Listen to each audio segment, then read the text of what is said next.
I think there's this common misconception that digital nomads have this incredible life and that every day is a new adventure, but today I'm actually going to show you that it's quite normal.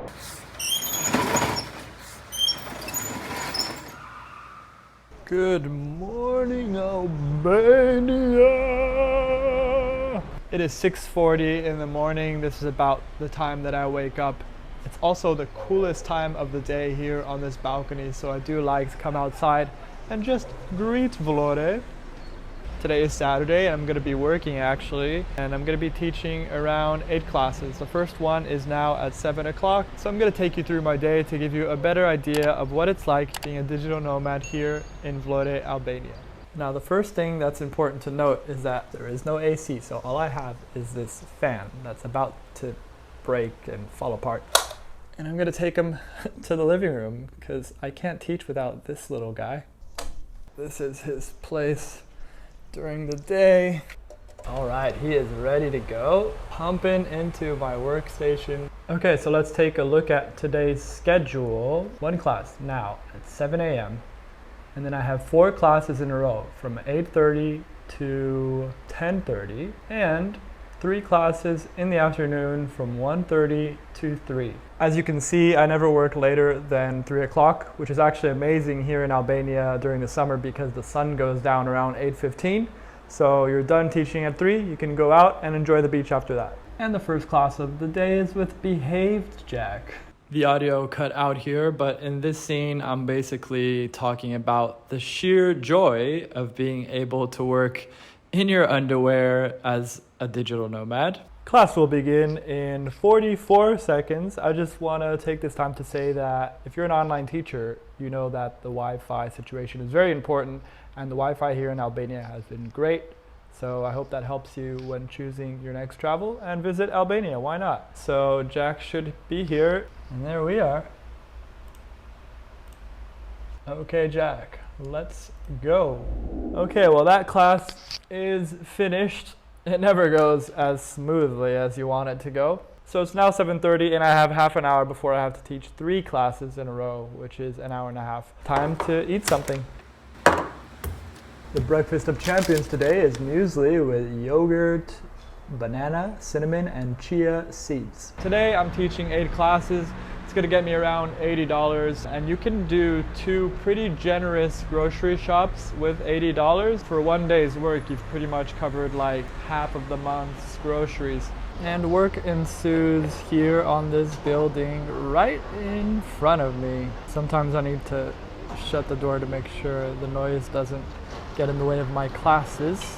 Well, I've had my rest, but it's time to teach again. This is going to be the longest portion of the day. I'll be teaching for 2 hours non-stop, so see you in 2 hours. It's now 10:30 and I've already finished teaching the longest portion of the day. And you may be thinking 2 hours, that sounds pretty easy, but the worst thing about being a digital nomad is that the Airbnbs and apartments, pretty bad chairs and desks and tables and stuff, so it's never comfortable. To be seated for 2 hours straight without standing in these chairs just totally screws your back. So every day I try to do some stretching or yoga. Now that I feel a little looser, I'm prepared to leave the house for the first time in the day, but it's not to go to the beach just yet. I'm gonna hit the supermarket quickly, pick up some things that I need. This is the supermarket I've been coming to. It's called Haso, and it's actually a hypermarket, as they call it, which basically just means it's chock full of stuff and it's really hard to find things. So I always spend way too much time in there. Gonna try to make it a faster visit today. I probably took too long in there again. It's now 12:06, so I'm gonna head home and make some lunch before I have to teach again. The chicken is cooking. I've got my mashed potatoes out and I'm about to have lunch. The 3 classes I have to teach in the afternoon are usually a little harder to get through because I've stopped drinking coffee. So I'm usually kind of falling asleep during these last classes, but we're gonna get through it, and on the other end there will be a beautiful beach. Digital nomading, pretty luxurious. Eating alone in front of your laptop watching Netflix. I am turning on the light because it's time to get right back into it.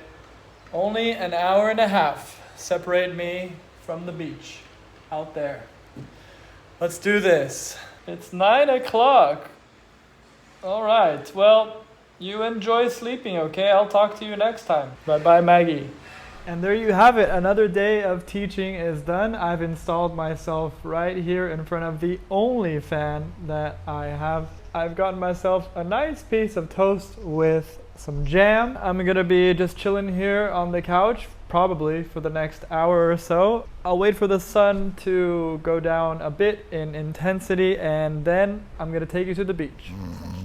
Well, I had my quick 20-minute nap, and now I'm heading out the door so we can go to the beach and have a dip in the ocean. Let's go. It's now 5:30 and I have arrived here at the beach that you may remember from this video up here. It's the beach that's closest to my apartment. A viewer actually told me that the name of this beach means the old beach. And well, it has been a good old beach for me. And I suppose this is part of what being a digital nomad is all about. It's about being in control of your time.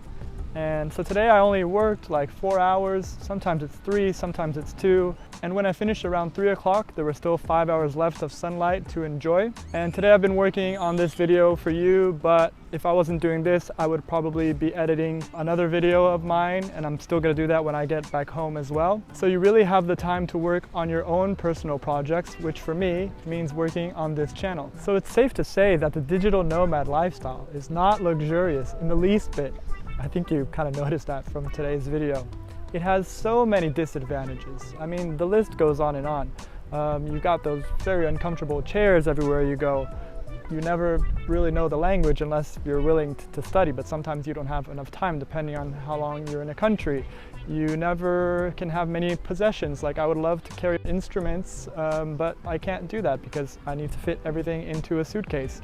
The loneliness. But I wouldn't trade any of that for the moments like this, where I get to explore the coast of Albania, a country that was actually closed off to the world for 40 years.